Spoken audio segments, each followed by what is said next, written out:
So we are broadcasting, and we're just gonna hold on a second, make sure we got a good connection, and then we can do a roll call, I think.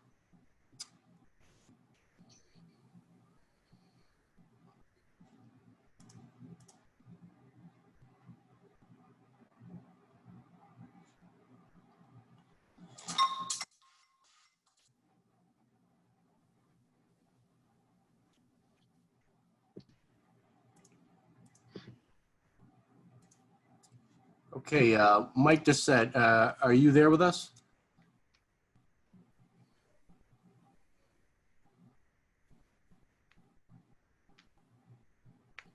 I'm here. Mike Dissett. Hi, Mike. Sorry, I didn't realize you didn't have the meeting link, and I was in some Zoom meetings when you sent your email, so my apologies.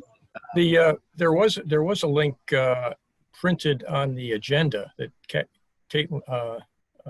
Kate sent around, and so I don't know if it looks different, but I don't know if it's the same one that you just sent me. No. So members have a panelist email invitation. That's the designated one to use if you have it prior to the meeting. The general public has a link that's on the city's website, and that's just a generic link, so they can listen in. And then public speaking is allowed for those folks only when public comment is warranted. So the link on the agenda that was sent was the general public link. That's correct. Yep. Okay. Yeah. All right. Yeah. Okay. Do any members have any questions about that, just while we're on that subject matter, just to make sure everything's running smoothly for future meetings or startups? It's Ron Ziemba. Can you hear me all right? Yes. Okay. Okay. Andy, I have a question, Andy. Yes. It's Mark Rosen. How you doing? Is it the same link every time we have a meeting? That's correct. For every CPC meeting, it'll be that same email, that same link that you'd want to use. So just hang on to that. Okay. That should have you all set every time. Okay. All right. Yep. I'll save it. Thanks. Just got to remember where you put it. Right. So Mike, I'll defer to you then. I think we're all set to go. Okay, Andy, are there any magic speeches you've got to give in advance of these Zoom meetings? Sure, I'll give just if it's all right with you, I'll just give a quick intro. The Community Preservation Committee, like all the other boards of the city, are having their meetings online right now because of the COVID-19 situation. So some of you may already know that or attended other city meetings. That's kind of universally how we're handling public meetings at this point, since we can't really meet at City Hall or any other public building right now in groups. So if anybody's interested in speaking from the general audience, there's the ability to do that by clicking on the raise hand button, which is down the bottom of the screen. For those calling in, I'm told that if you press *9 that may do it for you. But I'll leave it to the chair if there's any appropriate time for public comment. I don't think tonight's agenda calls for a public comment. I think it's board discussions. Right. But if the board wants to take comments from anybody or needs information, I think there's someone here from the Custom House that may be interested in addressing some things if the commission has questions. So at any rate, that's the way to let us know that you're interested in speaking. But I think tonight's agenda is primarily a discussion among committee members following the agenda, which I'll pull up in just a second for you. Okay, thanks, Andy. This is Mike Dissett. And at 7:09 p.m., I'd like to call the meeting to order. This is the Community Preservation Committee. And I would like to take a roll call, find out officially who's here. So if you could unmute yourselves and respond in the affirmative if you're here, respond in the negative if you're not. Jane Healy. Here. Don Little. Don Little here. Paul Healy. Here. I don't know, is Dan Kane coming around anymore, or is he not? Dan? Dawn Walters is on phone, just to let you know. Okay. Okay, so apparently Dan is not present, and we weren't sure if he was going to continue after the vote. Mark Rosen. I am here. Thank you. Don Waters on the phone. Yes, I'm here. Thank you. Ron Zimba. I'm here too. Okay, and Mike Doucette, the chair, is here. Thank you, folks.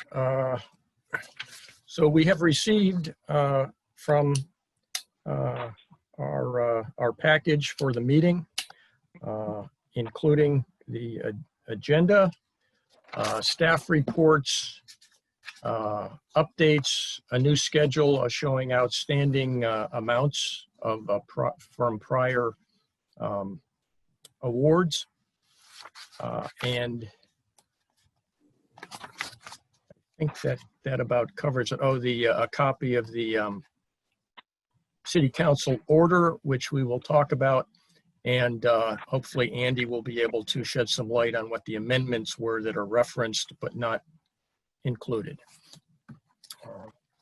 Okay, first item on the agenda is the request from the Custom House for extensions on their two outstanding grants, and I understand that Doug Muir and Joan Whitlow are here. So I'd like to start off by referring you to, in your packet, the letter dated June 17, 2020 from the Custom House, which explains the reasons they are requesting extensions on each of these grants. So let's start this first with, I'll entertain a motion to approve the request for both grants and a second. Are there any out there?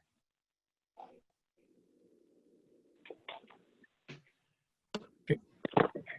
Committee Jane members? Healy, so moved. Say that again, please. Jane Healy, so moved. Okay, we have a motion from Jane. Second, please. Second. Okay, I think the first voice I heard was Paul. Paul, was that your second? Sure. Okay, thank you. All right, now open this up to discussion. Does anybody have any questions or comments?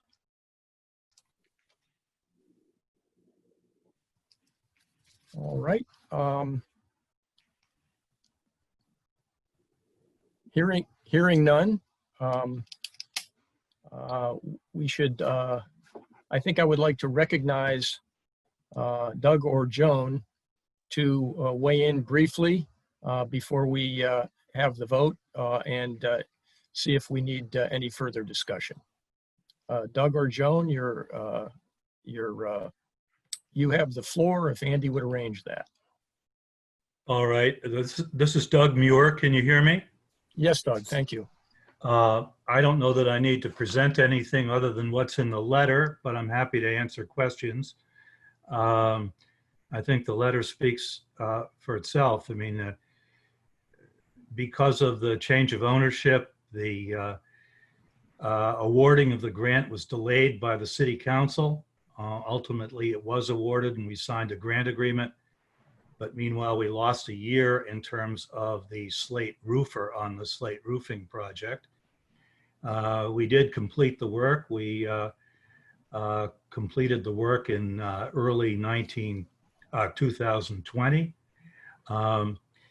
Meanwhile, of course, as you folks, I'm sure well know, because of issues with a CPC award to a church, I believe, the city decided they needed to redo all the preservation restriction agreements for nonprofits and so on. And so we have been in the process of doing that. Meanwhile, our grant agreements provide that we can't access funds until those restriction agreements are approved by Mass Historic, signed by everyone in the city, and recorded. So that's where things stand as far as the two grants. We decided, as the letter indicates, that it would not be prudent for the museum to go ahead and spend money on the climate control work until we at least knew we were close to being able to access the $100,000 plus reimbursement for the slate roof work. Good thing I think we decided that, because Meanwhile, COVID intervened, and like all nonprofits and most organizations, we've been burning cash to keep ourselves afloat. So that's where things stand. Okay, Doug, this is Mike Doucette. A couple of questions. One is, I understand that the slate roof, all the work has been done, and you advanced the funds, so the contractors are at this point done and paid, right? Exactly right. Okay. The total cost was 108,000 and change, Okay. and we've paid the full amount. Okay, and the climate control work is now is it waiting on the completion of the revised preservation restriction? It is. Okay. We have proposed contracts from the consultants for the HVAC and the thermal skin in the building and those areas that are going to be climate controlled. But as I said, we didn't feel we wanted we didn't feel it would be prudent to spend $75,000 more until we were closer to the finish line in terms of at least being able to access the award for the slate roof. Would you say that a safe extension date would be January of 2022? Yes, I think that would be safe. We'll need to kind of revise our thinking in terms of where we are now on the climate control, because we have done some work with museum funds on galleries in the building. So we'll need to kind of rethink those contracts, but I think January of 2022 would be a fair estimate of where we can end up. Thank you. Any other questions from the committee? Yeah, Mike, this is Don Walters. Question, Doug, have you submitted the actual preservation request to the State Historical Commission, or is that still in draft form, sir? Well, for those of you who have dealt with Mass Historic, that's an odyssey. We submitted a proposed restriction in December of 2019. We finally got a comment letter from Mass Historic on March 30, which with 30 items they wanted to see addressed. We have addressed all of the 30 items and have submitted a revised preservation restriction agreement, which we believe and hope complies fully with all of what they wanted to see. Thank you very much. And as the planning board representative to the Community Preservation Committee, I'm familiar with that. And so if the old expression goes, misery enjoys company, the good news is you're not the only person that has been in this situation. Don, if you knew how many times we emailed Michael Steinitz, who's the point person at Mass Historic, to try to light a fire, it's just amazing. Yeah, I don't want to complain, but it's. I understand, sir. Sorry, I just want you, at least I do empathize with you, and Mike and I fully support your suggestion for January 2022, but. All right, any other questions or comments from the committee? Okay. I think it sounds good. Okay. That was Paul speaking, right? Right. Yeah. Yes. I was just going to say, this is Joan Whitlow, and I just want to say that we've been submitting the reports and we will continue to do so. We just wanted to make sure we went through this formality so that people would know the logic and the reason, because I think your later agenda items are about money still not spent. So we wanted to make sure that we remained on the book, so to speak.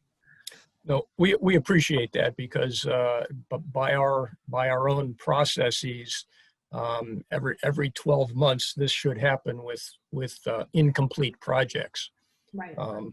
And as we will be discussing later in the meeting, we are also finding additional conditions being imposed by the city council that sometimes puts additional conditions similar to this for periodic reporting. Right. So, okay, so if I could have an amendment to include in Jane's original motion that the date for extension for both of these projects would be out to 2022, January 2022. Do I have such an amendment? So moved. Sure, Don Walters, so moved. Okay, and a second? I'll second. This is Paul. Hi, Paul. Thank you. Okay, then I'd like to, as amended, first let's do this the way that they've told me to do it. Let's vote on the amendment. So the amendment is that the adding the extension date of January 2022 to the original motion, and we'll have to do a roll call. Jane Healy, Yes. Don Little, Don Little, yes. Paul Healy, Yes. Mark Rosen, Yes. Don Waters, Yes. Ron Zimba. Yes. The chair votes yes. Okay, then next is for the motion itself as amended. We'll take another roll call. Jane Healy, Yes. Don Little, Don Little, yes. Paul Healy, Yes. Mark Rosen, Yes. Don Walters, Yes. Ron Zimba, Yes. and the chair votes yes. Okay, that's been approved. And thank you, Doug and Joan, for attending and shedding light on this for us. Thank you. Thank you. Okay. Next item on the agenda is just a general discussion on grant extensions. Just to do an intro to that is just in hearing the debate and discussion among the city council committees and among city council on the oversight that they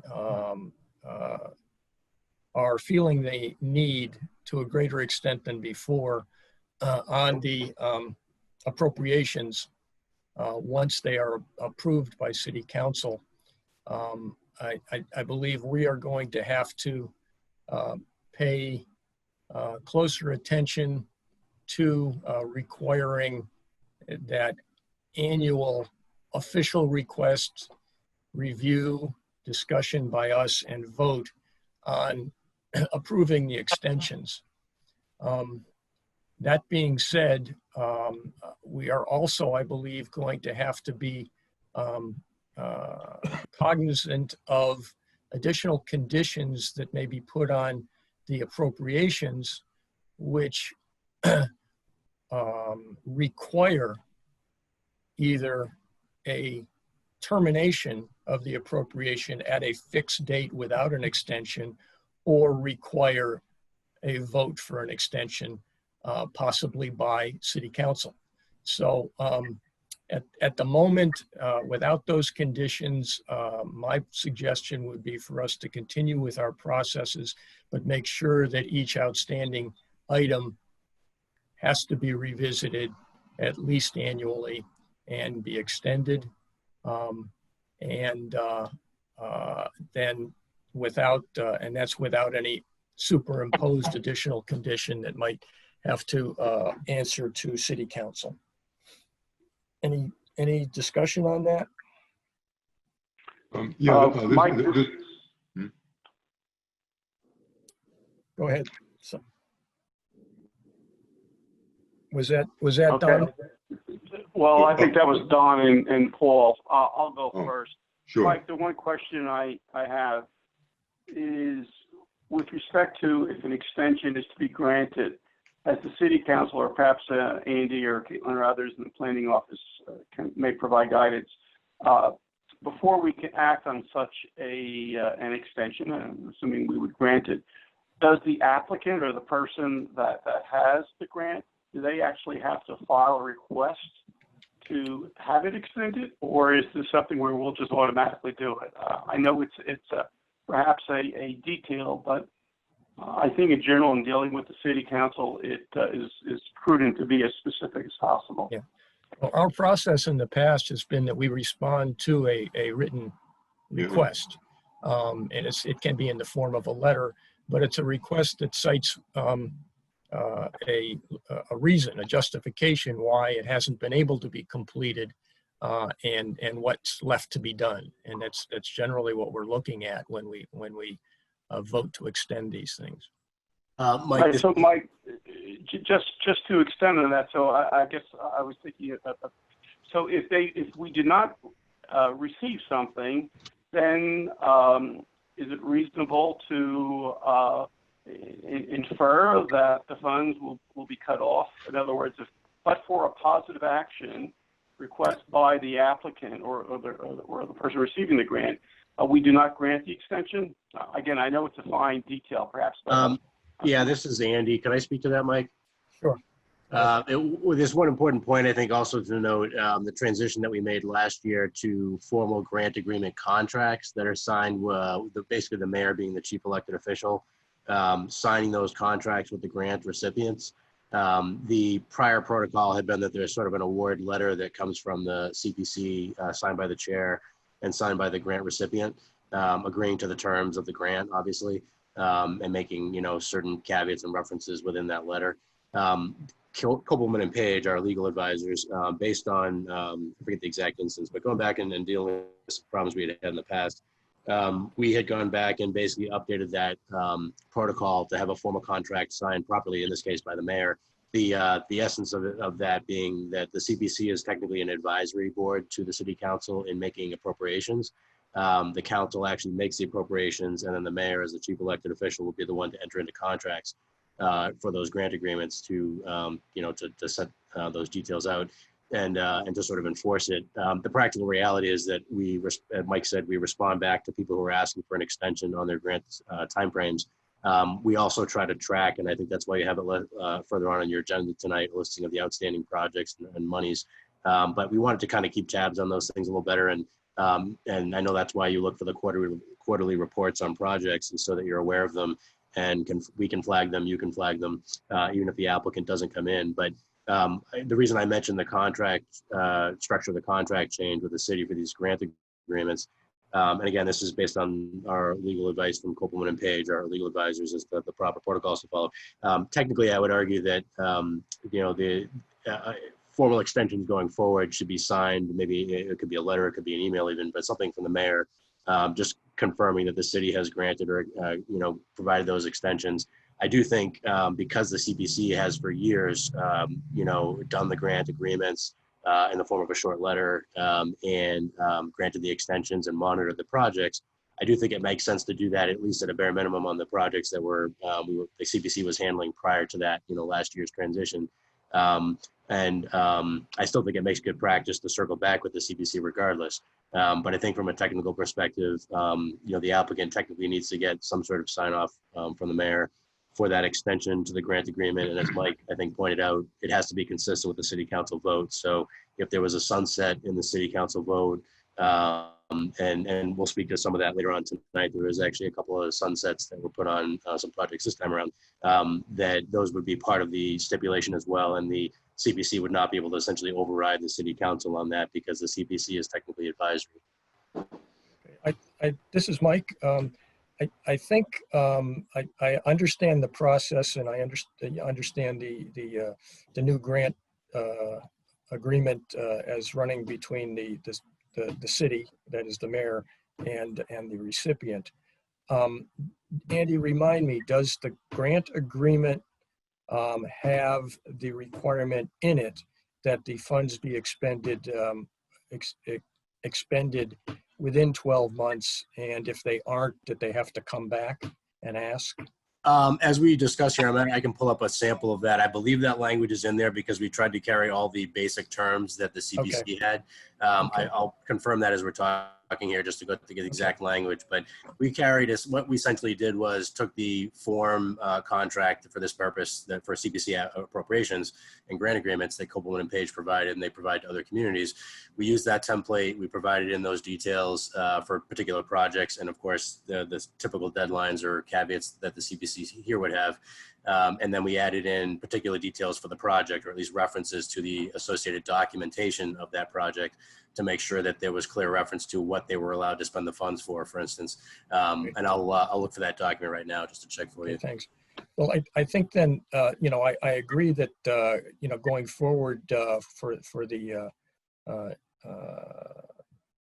appropriations under those grant agreements, that a sign off on the extension should come from the mayor's office.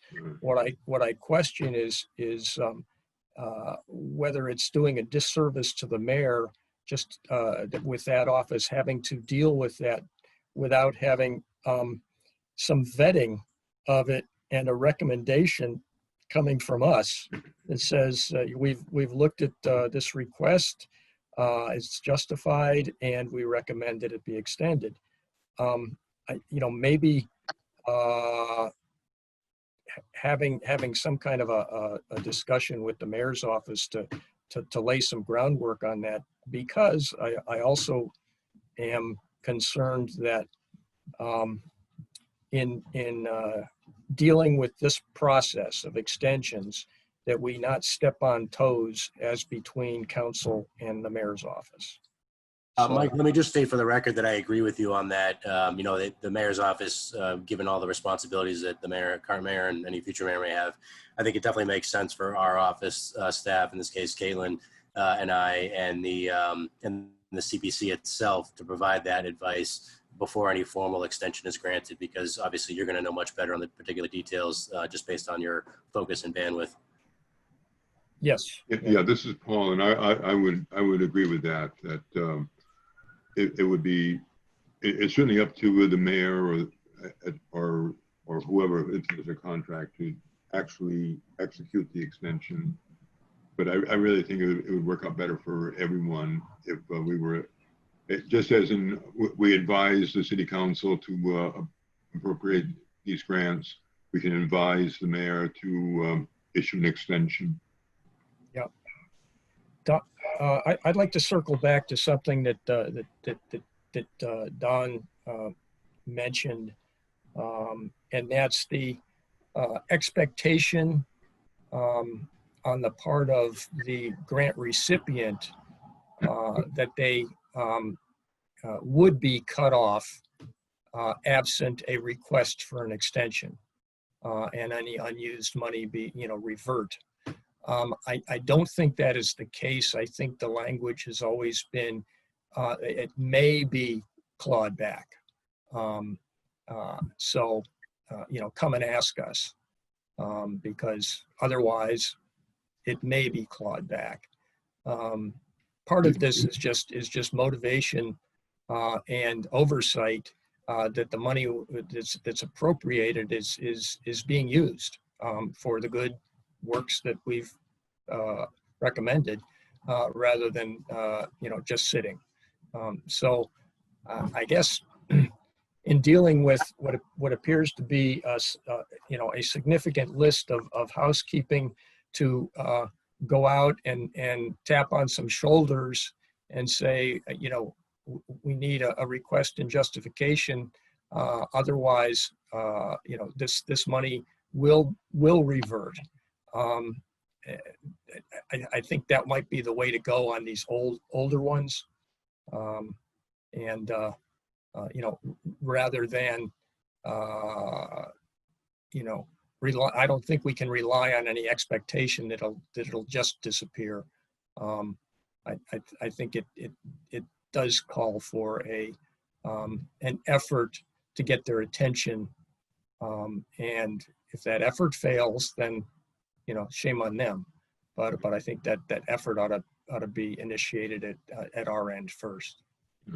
Mike, this is Paul. I think I would think that maybe the way to handle this is we let people know that they have to request an extension. And if they don't, if at that point in time, that date, if there's any funds left in their account, that we will freeze that account until they do provide a request. Because, you know, it could well be that they've spent the money, they've paid their contractors, whatever, and they just haven't at that date yet put the bill into the city. So we wouldn't want to just take it away. Yeah. But we want to make it. Mike? Yeah, who's that? Mike, I'm sorry, it's Doug Muir again. I Yes, just Doug. wanted to offer something from the applicant's perspective. Okay. Because the Custom House has applied for a number of grants and received a number of grants, as you know. And it's never been our expectation until Caitlin contacted us earlier this year that there be any need for an extension. And having been to lots of your meetings and watched lots of situations where monies hadn't been expended when the applicants thought they would be expended, you know, I was a little surprised that there should suddenly be a problem. So my suggestion would be from the applicant's perspective, and as Andy indicated, that all of this stuff, as you finally work it out, work its way into the grant agreement. So when the applicant signs a grant agreement, the applicant knows what the rules are in terms of requesting an extension if needed, justifying it, how that's done, and so on. That would be, again, it's up to you guys, of course, but that's my suggestion from our perspective as an applicant. Okay. Mike, Thanks, Doug. Yeah. sorry, Mike just said, this is Andy Port. Just to confirm for the record, the contract language does carry that 12-month language. As you'll see, again, for two other items you have on your agenda tonight, which I think were related to this particular issue. One is an update on projects and outstanding funds that are still need to be expended by different applicants and their status. And that's something we want to be reporting back to you on a regular basis with, obviously. So that's part of the reason why part of Caitlin's job is to circle back with applicants and then, you know, let you know where things stand with the updates they give and everything. But I wanted to have sort of a master tracking list, and that's what that's for. Okay. The other thing is, you know, that if there's questions with the, you know, concerns about the applicant, you know, not being aware and so forth, I mean, that's the reason why we are, as staff are there. So should there be an issue that arises where there's a potential for the monies to be withdrawn, then obviously part of our role is to figure out, you know, working with the applicant and working with the CPC and the council and the mayor and so forth, what needs to be done. Is there a resolvable situation there? And is there any timeline, for instance, have they expended funds that, you know, or there's certain sort of liability or concern that bills would need to be paid? So obviously part of what we're considering when we report to you and the council and the mayor and others and trying to resolve issues like that is all those factors. Yep. I do believe that the language you have confirmed is in the grant agreement is a carry forward of similar language that has been in the grant letter. Right. I don't know if I'm not comfortable saying from the beginning, but I think for several years in any event. So Yeah, I think that goes back, if not to the beginning, almost the beginning. yeah, I agree. okay. I guess you know, I'm open to suggestions on how to you know, we're not going to resolve this tonight, but on how to set in place a plan to address this issue going forward, cleaning up the old, staying on top of the new, and you know, just the steps that are going to be taken. And I think that would include possibly a subgroup of us taking that on to make the plan, and possibly reaching out to the mayor's office with the concerns that we had about what is it that works best for the mayor in responding to the requests and signing off on them. Right. Anybody else got any good ideas here? No, well, this is Paul. I think we've talked about a number of good suggestions tonight. It's a matter of just kind of reading through those and putting language around them. Mhm. And then passing it by the mayor and the city council. And This is Don Little. I'd just like to reemphasize what Mr. Dissett stated, that yes, the applicant's going to sign a contract saying, you know, you need to expend these funds within 12 months, but I would hope that the planning office of the city sends a reminder in advance of that 12 months as it approaches. Then if we don't hear, we can decide. I think we've been very, very careful about not yanking funds right. over the years, just to avoid, you know, things just having been missed by, you know, largely volunteers out there on the grant recipient end of things. Right. Yeah. Okay. Could and I understand if people are not able or ready to raise their hand at the moment, but if I don't have a couple of volunteers to at least carry the ball on this tonight, then let's you know, plan on some you know, reaching out to me directly if you think, you know, post meeting you think, yeah, that's something you'd like to do. Mike, So- this is Jane. I'm happy to head that effort up. Okay, thanks, Jane. Do we have anybody who'd like to assist Jane? If not tonight, then please reach out to her directly by email. Okay. Anything else on the extensions? Okay, we can move on to number 3. That is, there's nothing in your packet about this, I don't believe, but the origin of it was an inquiry from Madeline Nash. I know there are a few of you that remember Madeline from her time as a CPC member from the housing folks, and also as a at-large member, I believe. Anyway, her inquiry was to Caitlin and said, I'm wondering if the CPC has funds earmarked for affordable housing that could be requested in the next few months, that is, not waiting until the next CPC round, to replenish the emergency rental funds if needed. There are predictions that if the eviction moratorium expires, along with enhanced unemployment, there will be an increased demand for rental assistance.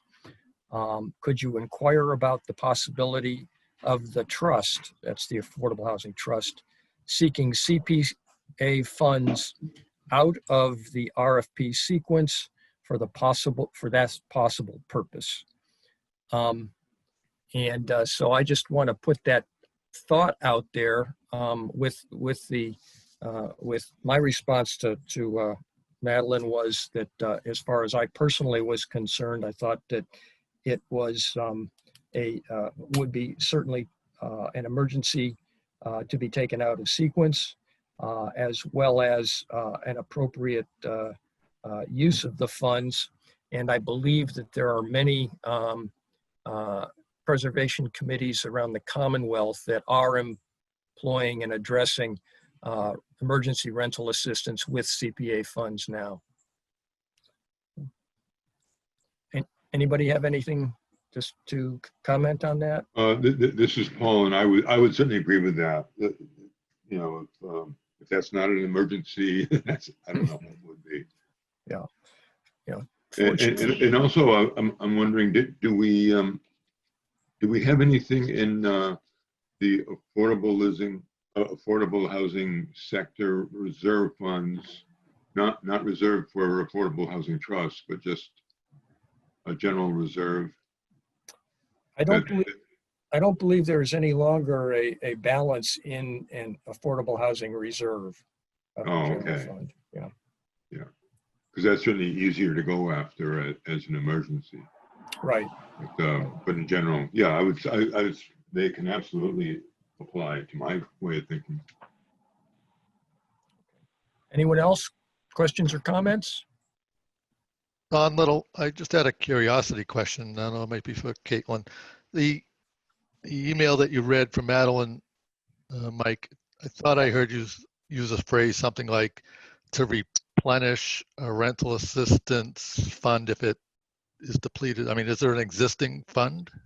I wasn't certain what she was referring to, whether there is an existing fund outside of the Affordable Housing Trust or whether the trust itself has a current rental assistance program. So I'm not sure of the answer to either of those. Yeah, Mike, this is Caitlin. I can give you a quick update. So just real quick, over the spring, the trust established an emergency housing program, to address, our current public health crisis and, this time of uncertainty. And then the program has been in effect since June. It's run by the Pettingill House, and the trust has already allocated $100,000 to that program. And they've been chipping away slowly at that amount. Right now, it doesn't seem like there's an overwhelming need, for more funds. And so this was kind of just me putting this on your agenda just to kind of let you know that there's a program in place, and potentially maybe an out of sequence application may be submitted to you in the future. Okay, yeah, I think that's a likelihood if the eviction moratorium stops. So. Yeah. Okay, anybody else on that? Hey, Mike. Yeah, Mike, this is Don Walters. On that point, eviction moratorium, I do understand that the federal government has such authority, and I think I'm aware of that the state, the governor, through whatever executive power, has invoked such authority. So the question, and Andy, Caitlin, that's probably a legal issue, but you may know, does the municipality, just bringing it down to each level, does the municipality, i.e. the mayor and or the city council, have the authority to suspend the eviction notices within the city? I'm not sure. This is Andy Port. I do not believe, and I'm not the attorney, but I do not believe that the mayor would have that authority locally. Because the enforcement would be through the state court. So it wouldn't, it would be difficult for a municipality within a county, within Essex County, to say, no, you can't come here to evict people. So that's just my gut reaction. So, okay, any other comments about the affordable housing issue? Yeah, Mike, it's Ron Ziemba. Yeah. I'm just not sure how this works. And also, what has anyone mentioned an amount? Presumably, if we had a motion on this, it would include an amount, an up to amount. Yes, I believe that when we would get an application, it would have not only amounts, it would have the processes of and the criteria in the program as to what it particularly addresses. And there would probably be that applicants have to meet certain income limits, maximum limits, in order to qualify for the assistance and that type of thing. So I have not yet looked at what other towns have on the books already as these types of programs that were just put in over the last 4 or 5 months. But I think they're out there, and I think that's probably what the trust would be relying on in putting together their own program, is rather than trying to recreate the wheel. So is that to say, Mike, that any motion that we made would be on the stability of our attitude toward doing this rather than granting a certain amount I of think so. You know, that's always part of it. Whether you want to, you know, whether you decide it's eligible, whether you decide it's something you'd like to recommend the money be spent on, and whether you like the details of the plan that's been presented, the plan for the program, as well as the amount, I guess. Yeah. Yeah, well, just did I speaking, I don't think I'm ready to do much of that tonight. Oh, no, we aren't. We don't have anything in front of us tonight. Oh, This is okay. this is just a heads up that it could be coming down the road, and you know, just to get a sense of the committee that this does fall into an emergency category that people would respond to out of sequence. So. Okay, so certainly I have no objection at all to anything that's designed to help the community through the COVID crisis. I mean, I think that's a very valid reason for doing something like this. And I can say I would look favorably on a request like that. Okay, any other comments? Okay. Next item is, okay, we've got a review of the action by City Council on our recommendations in the most recent round. We do have in the packet a copy of the section of the minutes from that City Council meeting where they discussed and voted on it. We do not have similar minutes because I don't believe they're maintained separately for the committee discussions that happened in advance of the full council vote, discussion and vote. But the difficulty in following the bouncing ball on the order that was voted on is essentially that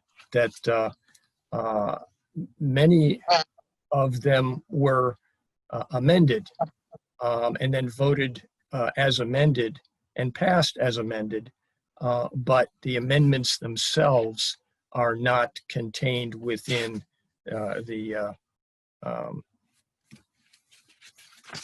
City Council information. So Andy, I have to confess something on the City Council meeting where the vote was taken.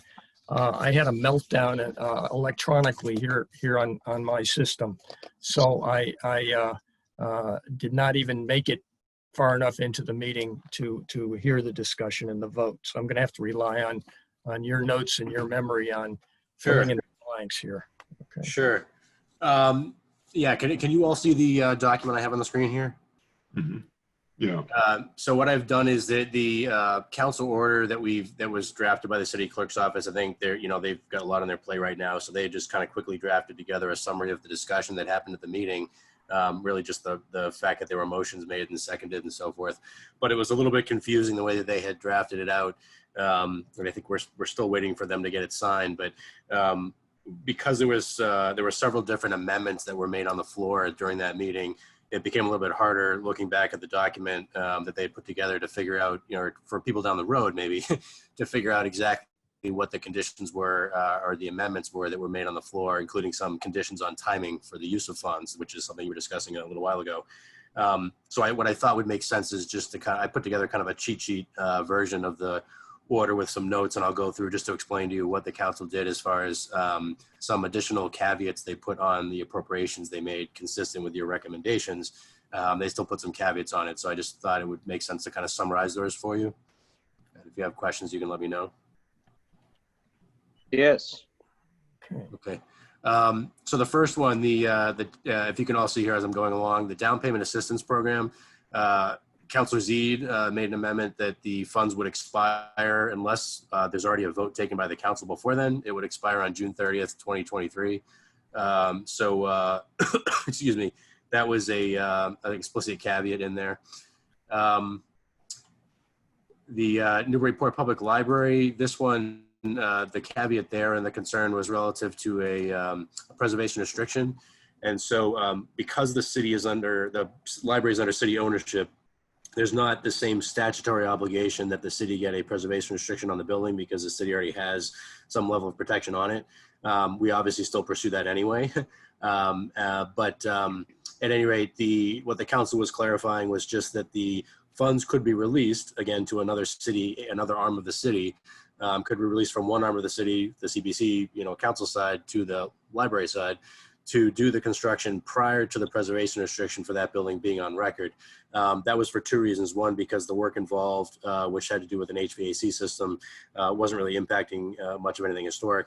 And two, because they put a condition on it requiring the Historic Commission to review and approve any plans for the work. So provided those two things are taken care of, there really shouldn't be much concern that, with the city owning it, with the Historical Commission having reviewed and approved plans, and the PR obviously in process, just waiting for finalization and signatures, that there really shouldn't be any concern that the building is going to be demolished or damaged in any way from a historic preservation perspective. So they relaxed the usual boilerplate language we put in that says that the PR has to be recorded prior to the release of funds.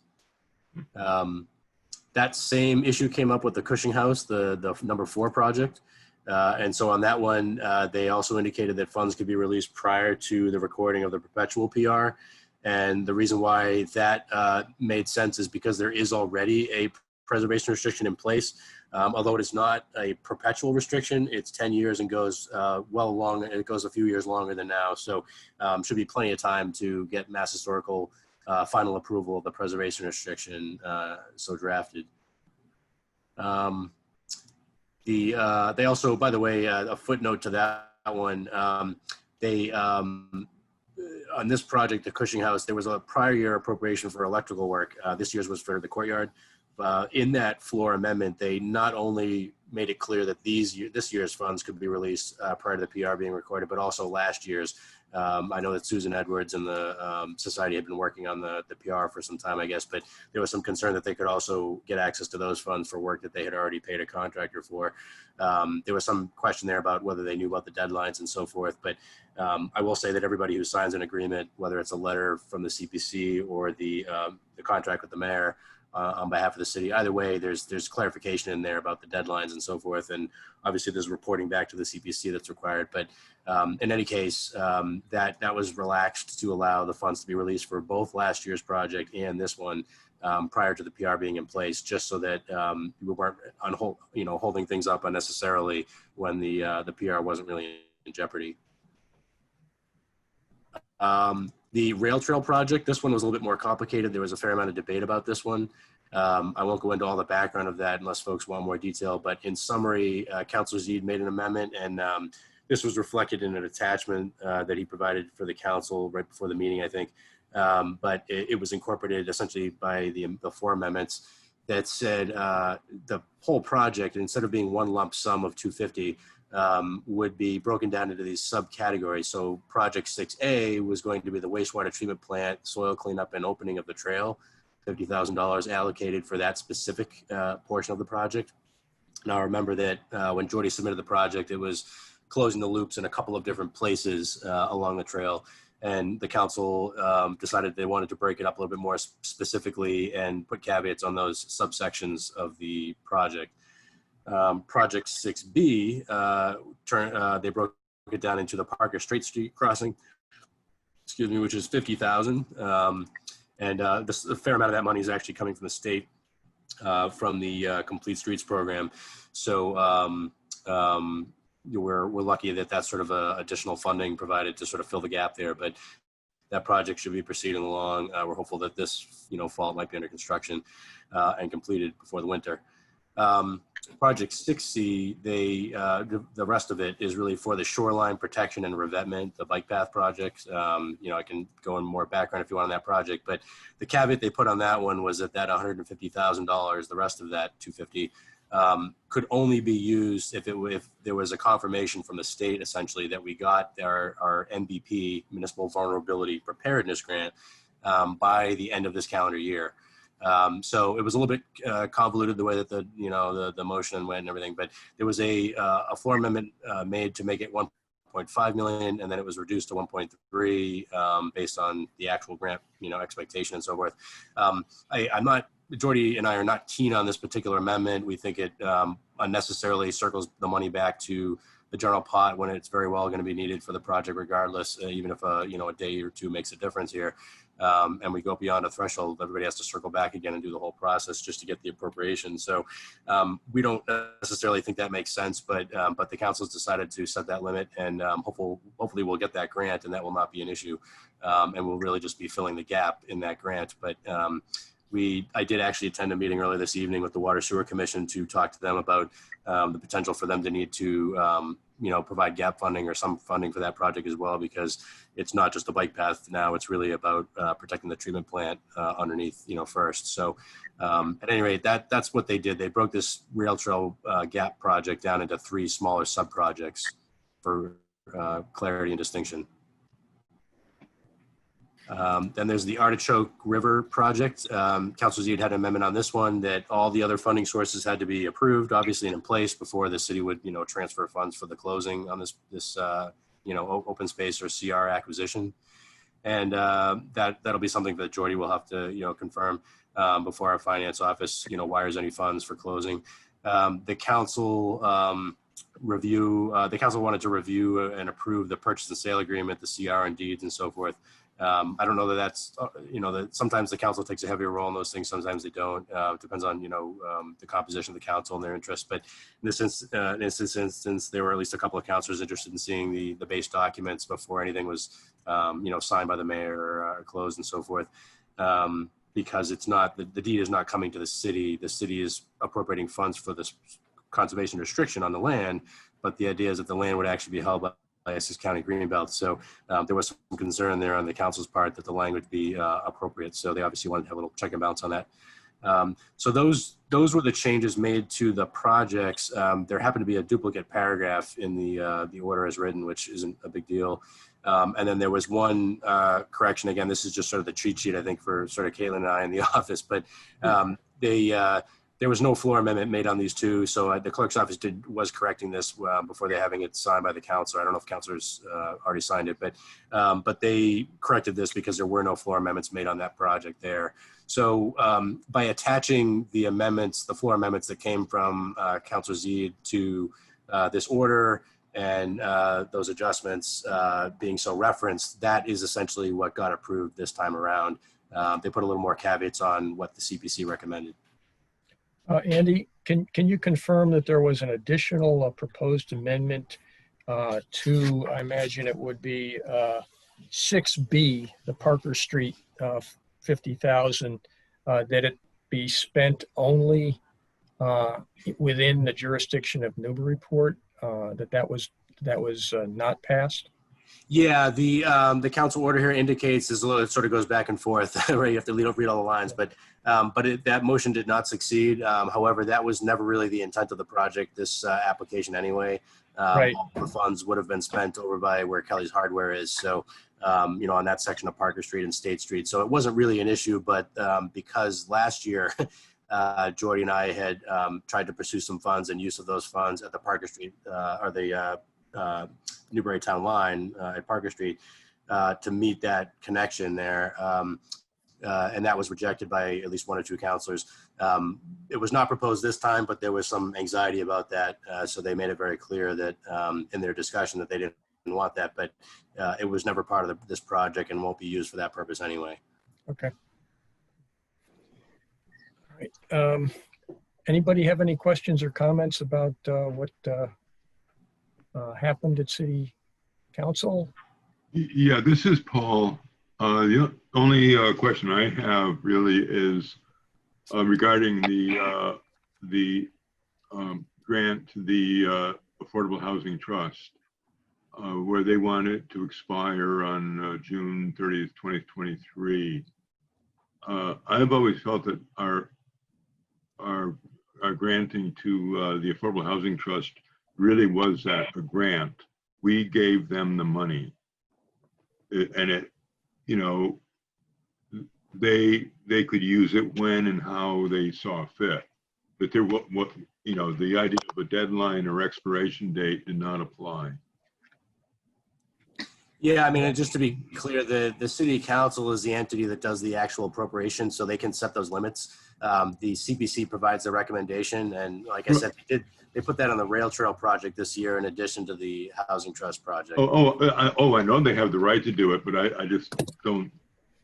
That is one that I, you know. Oh, you have I concerns. would think is wrong. Yeah, we're not. I mean, I wouldn't say that the office supports these types of limitations necessarily. I mean, there might be, you know, in certain cases, it might make more sense. Certainly, where there's a timely grant application involved, and you know, the rail trail, for instance, is one that would concern me quite a bit because it's a very complicated project with, you know, moving pieces, the permitting agencies and all that. But the housing trust, obviously, they wanted to, you know, they put it a few years out, but they did, like you said, put a limit on it. And you know, in my opinion, if that amount of money is going to go towards housing, the housing trust is actually better suited to mobilize those funds because they can actually appropriate those funds directly, whereas the CPC has to recommend it to the city council and then have it appropriated by them. So it only makes sense to me if you're going to spend money on affordable housing to have the trust be the keepers of those funds because they can mobilize it when it's needed. Exactly. Yeah. Okay. Any other questions or comments? Okay. Thanks, Andy, for filling in the gaps. That's good. Sure. All right. Does anybody have any other questions or requests for updated information? Number 5 on the list. No. Okay. Andy or Caitlin, are there any updates we haven't addressed? No, can I just ask Caitlin, maybe you could clarify for me, did I know we've been working on our internal tracking list. Does the CPC have a copy of that, or are we following up? Yes, I sent that out to them so they have it. It's like the open grant list. Yes. So they should have that. We have that. Yep. Okay. Yep. Yep. So that's it. Thank you. Thank you, Chair. Okay. All right. Last but certainly not least is the approval of the minutes from our last meeting, which was May 27th, 2020. I'll entertain a motion to approve. I have a question on it. This is Paul. Yes, Paul. Towards the end, there's a heading called under final review. And there is a sentence at the end of that first paragraph that says, unallocated balance totaled $11,484. I wasn't sure what that balance was about, and it would seem that, or maybe the number is just incorrect. You're talking about, in my printed copy, it's probably the second to last page, middle of the page. Yeah. Okay. Let me see. Take a moment. So Jane did her numbers, and okay, the remaining unallocated balance totaled. I guess that was, before the final review and vote. At that point, we had not talked about putting 11,000 of the available monies onto any application. That's the way I read it. Oh, okay. Well, I was confused because then in the next paragraph it talks about where we upped the grant to open space from 100,000 to 125,000, and at that point, the unallocated balance became 89,000. 89. So 89 plus 25 would be 114,000. I think Jane was printing money. Yeah. Then my guess would be that was that number is either incorrect or the reference to an unallocated balance has been misheard. Jane, do you have any recollection on that? No, and I'm having a hard time finding it in the minutes too. So I can pull up the spreadsheet, but I'm pretty sure our numbers were correct that evening. So it may just Yeah, be. oh, yeah, the numbers ended up correct. This is on the draft minutes, second to last page, middle of the page. Final review and vote. And so it's the beginning paragraph of the whole section where we slogged through with the final vote. Budget, so Jane Healy provided approved funding from the budget totaled $856. Is that what you're talking about? Yeah, it's in there, and it's the 11,000 number at the end of the that paragraph. Oh, yeah, I don't know what that is. Okay. Yeah, I was a little confused on that too. I think it would be harmless to remove that whole sentence. Yeah, because I have a feeling it really was meant to have been 114,840. Because then when we subtracted 25,000 from 114,000, we get down to the 89. You get the 89, right? That might make sense, yes. Yeah. Yeah. Okay. But I think you're right. We could just remove the sentence. Okay. Hi, it's Rachel. Sorry about that. Oh, we got some great feedback there. Wow, yeah, that was good. My special sound effects. I have my phone and my computer. Hold on. Yep. Too close to the computer. Yeah. Hold on. Can you hear me okay? It's just I can't hear you on my computer, so I had my phone going at the same time. Okay. Yes, we can hear you. We can hear you. Yes. Okay. Thank you. I'm not echoing anymore? No. All right. I'm sorry about that. All right. I apologize for that. Not sure where I got those numbers from. So you want me to just remove the paragraph, or do you want me to go through and change the numbers? Well, I think what I'll do is I'll entertain a motion that the minutes be amended by removing that sentence, the last sentence in that in the first paragraph under the heading "Final Review and Vote on Application Requests," and that as amended, that the minutes be approved. Got a motion for that? So moved. This Okay. is Paul. Paul moved. Jane, second. Jane seconds. I'm going to do a roll call. All in favor? Jane? Yes. Don? Don Little, yes. Paul Healy? Yes. Mark Rosen? Yes, sir. Don Walters? Yes. Ron Zimba? Yes. The chair votes yes. Okay. Thank you, folks. Is there any other business anybody wants to bring up tonight? Okay, well then stay tuned on the whether or not the next monthly meeting will be held. At our typical cycle, we have often missed both August and September, but October is generally a must-do meeting because that's our annual hearing. And if we're still on this Zoom path, that'll be even more interesting than it's been in the past, where we struggle to have public attendance. So, in any event, that's all I have on schedules going forward. I certainly appreciate everybody coming and being ready for this and having a good discussion. Okay, without any more business, then I think we can adjourn the meeting. So moved. Okay, all in favor with a voice vote? Yes. Yeah. Yes. Okay. Thanks, everyone. Good night. Thanks, Mike. Have a good night. Have a good night.